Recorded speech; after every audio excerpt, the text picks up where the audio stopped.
Hey everyone! Well, on the last video I was talking about my very action-packed year back in Golden with Nicole. We had had quite the misadventure in Mexico, getting robbed and stranded out in the desert. And it was time for the adventure to continue. I had lined up a really amazing opportunity to go climb a new route with my climbing partner Dave out in the Bugaboos in British Columbia. So we really hadn't been able to do a whole lot of research on the area. We had just seen an article in Alpinist magazine for the west face of North Howser Tower, and we knew that there was definitely some first ascent potential there.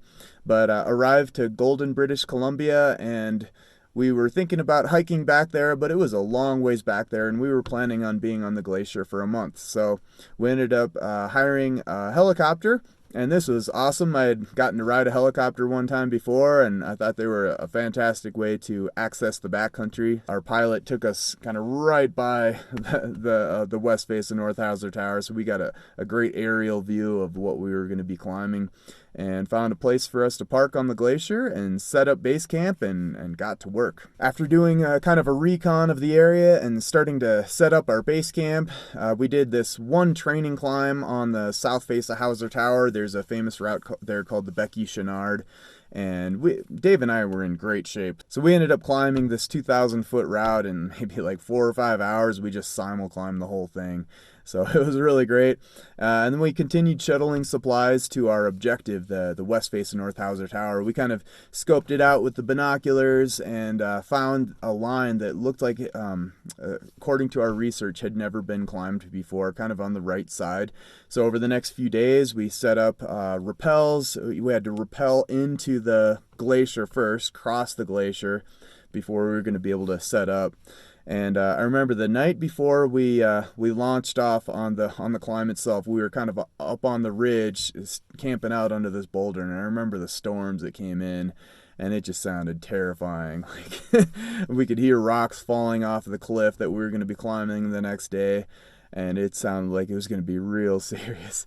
But next morning we rappelled into the glacier, crossed, and started launching up on this huge next adventure of our life. It was immediately pretty scary. Like everything was really wet. I think it was late June or something like that, or early July. But things were still locked into winter mode. I mean, the whole mountain was still kind of entombed in ice and snow, so things were melting, rocks were falling. It was really scary. But after some really slippery, kind of loose climbing, we got our way up to the first bivy ledge, which was maybe 1,000 feet up or so. And the next day, we took off on our proposed route, which was kind of on the right side. It was in this dihedral gully system. And I got up about 2 pitches up, and then just the world just started unleashing itself on me. I heard this huge, horrible rock fall, and just kind of ducked under the helmet and made myself small, and just rocks were falling everywhere, just whistling around me. A whole bunch of them just smashed into my helmet. Uh, Thankfully, none of them were neck breakers, but it was absolutely terrifying. And I realized then and there, this was not going to be a way to get up, to get up the mountain. So I yelled down to Dave, like, we are out of here. And honestly, at that moment, I just thought, like, we are in way over our heads, and this is way too scary. It's too early in the season, and we're not going to get anything done. So Dave and I rappelled back to our bivy ledge, got out of the firing zone, and I just kind of sat there for a while and thinking, like, I'm out of here. Like, screw this. I don't even want to deal anymore. As I was having those thoughts, I simultaneously felt something communicating in my spirit. It was the voice of adventure, or God, who was the voice of adventure to me, telling me, like, yeah, I can quit and go out of there. But he was like calling me forward into the fray, into the adventure, and kind of letting me know that things were going to be okay, and I didn't need to be afraid. I talked with Dave for a little bit, and we opted on another route. This was going to go kind of directly up the face. It was a little bit steeper, but we launched off onto this variation. We weren't sure, if this had been climbed before or what was going on. There was no evidence anywhere of anyone ever having been there. So I just kind of climbed up this face and spent the day getting another maybe 500-600 feet up. And as I was traversing to the left to get into this dihedral system, I noticed this another huge storm coming in, and this one looked terrifying. And actually, so I started pounding in this bolt. We were going to hang our portaledge there, and I sort of had this really temporary anchor off of the crack system, but I needed to get a good portaledge camp, and I saw this storm coming in. Actually, I saw a forest fire start behind me. A lightning strike struck the forest, and I saw it ignite a forest fire, which is crazy terrifying. And as I was pounding in this bolt, so I'm just, ting, ting, ting. This was a hand drill. The storm slammed into the bottom of the cliff and just like accelerated up the cliff at me. And as I was pounding in this bolt, my hammer connected with the drill, and suddenly, like, my body just jolted with electricity. Just it was it felt like I got electrocuted. Like I had gotten shocked before with household electricity before, and it was like that. And as it connected with that, just kind of like my body just shook with this electricity, and I dropped onto my daisy chain. And so I had just gotten shocked by lightning, by like this ground current. So I kept my hands away from it. I just kind of like hung away from the wall, not daring to touch it in case it got electrified again. And Dave, came up the line after me. He was Jumaring on the ropes, and I told him what happened. So we just, as the storm just started to pound and pummel us, we just kind of kept our hands off the wall and stood there just under our rain jackets, just hanging in this temporary anchor while the storm raged around us. But a very interesting thing happened in this situation. So I actually wasn't afraid. So, which is a completely different scenario than my experience on the Diamond or on the top of that radio tower in Pueblo. In those situations, I had been completely terrorized by lightning, but here I had actually gotten hit by the lightning, or at least by a ground current from the lightning. I'm completely electrocuted. But somehow, as I stood there, or as I hung there, I actually wasn't afraid, and it was a strange experience to be in such an epic scenario and not be afraid. But we kind of shivered there and sung songs and waited for the storm to pass. And as it finally kind of abated a little bit, we hung our portaledge and escaped the deluge. And we were actually stuck here. The storm continued on for 3 days, or for like 2.5 days, something like that. But we were completely holed up. We actually ran out of water. We had to devise this water drip system from one of the crack systems to be able to replenish our water bottle. But after 3 days, the storm finally broke. Everything was frozen, but I continued on the lead, and continued up the wall on kind of a frozen verglass cliff, but it eventually sort of melted out. Wound up getting all the way up to the summit ridge. This is kind of where the climbing transitioned from big wall climbing into more like ridge scrambling. Still super technical and dangerous, but a different style of climbing. So we set up kind of a portaledge camp on the ridge, and we're figuring out how we were going to tackle this next section to get to the summit of North Howser Tower. We saw that there was another storm coming in. We could feel it, and this time it was like a cold front, and we knew that things were getting socked in. And the next day when we woke up in the portaledge, sure enough, everything was like totally socked in. It was like very cold and snowing and just really icy and foggy. It was actually like zero visibility, and Dave and I just kind of sat there wondering like, okay, well, we haven't finished the climb yet. What are we going to do?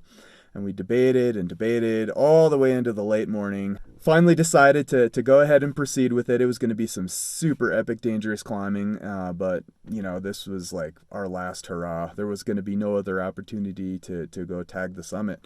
So into the storm we proceeded, and this is one of the craziest sections of ridge scrambling I ever did. Everything was pasted with ice and snow, and we couldn't see each other. I would take off, up the ridge, maybe just 40 feet away, and we couldn't see each other.